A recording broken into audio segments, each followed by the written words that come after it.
Welcome back to Around the House Northwest, presented by PGE and Oregon Kind of Energy. Now it's time for Open House, sponsored by Pyramid Heating and Cooling. You know, we are smack dab in the summertime here in the Pacific Northwest, and there is not a better expert to talk to about gardening. Joe Gardner, welcome to Around the House Northwest, my friend. Oh, thank you. It's good to be here. It's good to be back, Eric. Glad to be here. This is great. I mean, you've been just killing it out there with your show. What do you got? Emmys now, and a lot of years into your belt with your TV show. Yes, I do. Man, I think back about how many years it's been, and that's about 20 years with all the television. There's 3 shows in total, but the Growing a Greener World that, I started in 2009 and it first debuted in 2010, is my baby. I mean, that's the one I created and have traveled the country all over, back and forth many times. Exception 2021, 2020, 2021 when we were all at home, Right. But we made that work too. But man, what a thrill to see other people's gardens, tell other people's stories, and bring that into other people's living rooms or wherever they consume their information, and lift those stories up and make people aware of, the accessibility, the good things that happen, and the just the learning opportunities through our being able to get the cameras in front of the right people and figure out how to tell that story. It's been a real thrill. That's awesome, man. And I wanted to talk to you today about, organic gardening and weed control. It's one of the many topics out there, but it's always a hot one. And, people jump on and there's, the internet's a great thing, but also can be kind of a bad thing. I've watched organic gardening people talking, and I'm like, well, but wait a minute, you're doing it in a creosote covered, railroad tie garden. So is that organic gardening? I mean, it's a tough battle out there. Man, that's forbidden. That's just, you go to the EPA site and creosote is like a big skull and crossbones. You don't do Right. that. You do not do that. That's not organic gardening. And I cringe. I mean, every time in my algorithm feeds that pop up when I'm looking at a YouTube stream or something, and the next thing is, Joe Blow and his how-to video on gardening. I mean, not to diss anybody, but there's a lot of bad information out there. And, my whole mission is informing people to better, smarter, more confident gardening, and having a reliable source for that information. And unfortunately, you don't know what you don't know. So they're watching something. It looks good. It sounds good. The guy seems to be credible, but the information's crap. And there's just no other way around it. No, there's not. And you're such a great expert on this. What's the basics of organic gardening? Where should people start? With the soil, feeding the soil. It's focusing on the soil. You got $1, spend 90 cents on it, working the soil, getting good compost mixed into it. If you got sandy soil or you got heavy clay soil, put compost in it, and you're going to make either option better. It's going to hit the middle better. You're going to have lots of biological activity. That's what creates the organic nutrients the roots really need and take up when they need it, not when you decide they need it. And your plants are more resilient and healthier. They're not dependent on artificial fertilizers. And it's just nature's way. Nature's got a far better plan than we ever had. And when we think we can take dominion over that, we're crazy, and we're going to be frustrated if we try. So it's not that you can't, but it's just harder, and it's not as environmentally responsible. And it's far more rewarding when you think about the fact that not only are you creating a more successful growing environment for your plants, but you're also doing more for the environment around you, that biodiversity and that habitat fostering that we need now more than ever because of loss of species and birds and insects and butterflies and pollinators. I mean, organic gardening encompasses all of that. So why wouldn't you want to do it that way?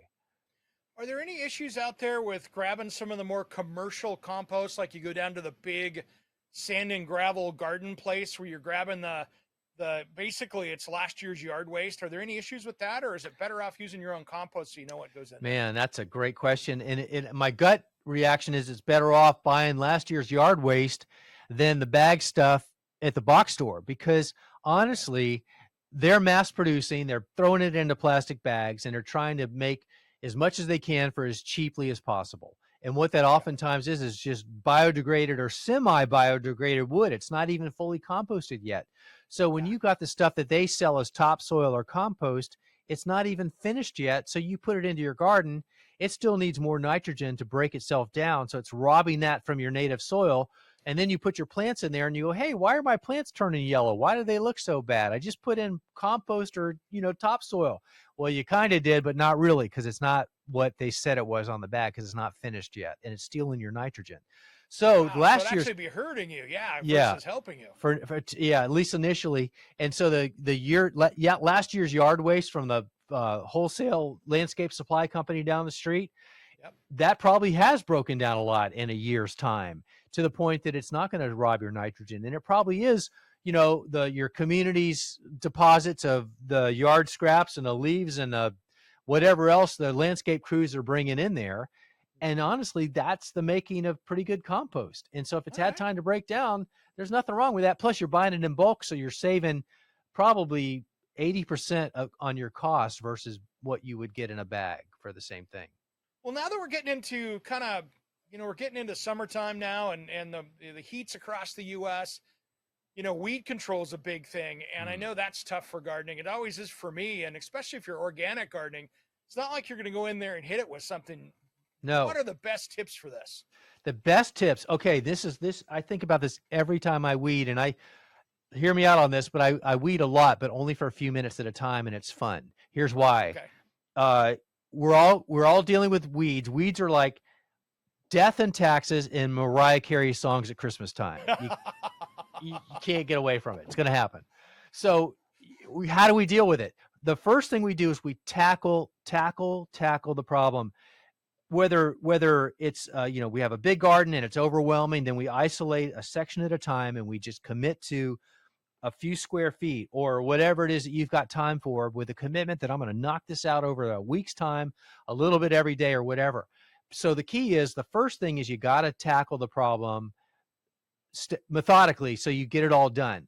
And then the overwhelm is gone. You're not looking at weeds everywhere. And then from then on, all you do is commit to, okay, once a week, I'm going to get out here with my scuffle hoe or whatever tool of choice you've got and just go over that section and just scrape off the surface weeds. And honestly, that's how I keep up. I've got a big raised bed garden, and I keep up with I get anytime I post a reel or something on Instagram, everybody's saying, well, you don't have any weeds in your pathways. How do you do that? Well, because I weeded it, and then I keep up with it. But keeping up with it, it's like life's problems. If you tackle challenges that come to you when they're little things, they never become big things.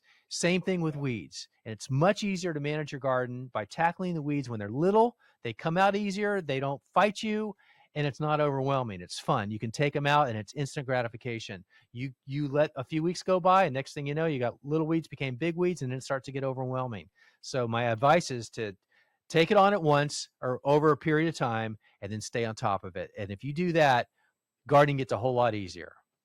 Yeah, I mean, that's great advice right there as well, because the organic gardening thing is a lot, especially when you're trying to learn it, right? It's just like anything. There's so much information out there.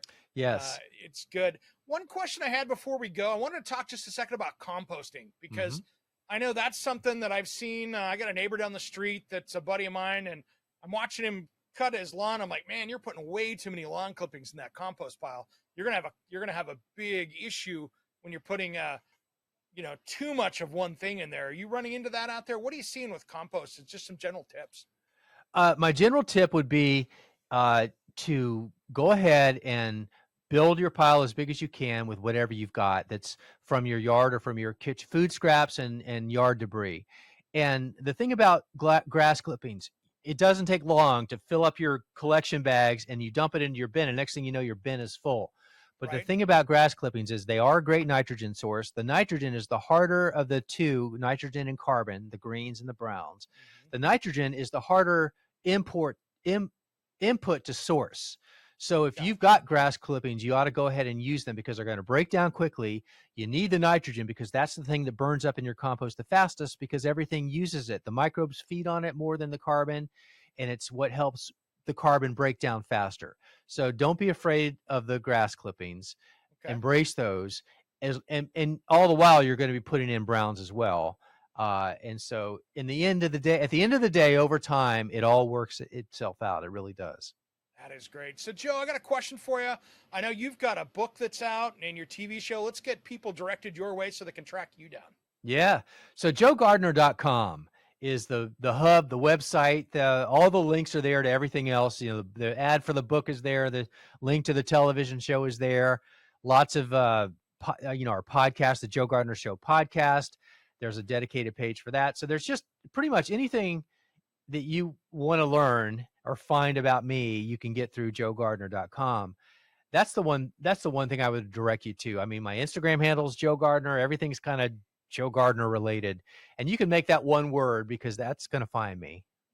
There we go. That's simple. Man, thanks for coming on today and setting us straight on gardening, man. I appreciate it, and can't wait for next time. Good. Well, let's do it next time. Anytime you're ready, just let me know and we'll do it, okay? All right. Thanks for coming on, Joe. Appreciate you got it. Around the House. Around the House Northwest is sponsored by Gary Boyer, the Mortgage Monkey, client-focused, results-driven, and General Tree Service, growing great relationships since 1924.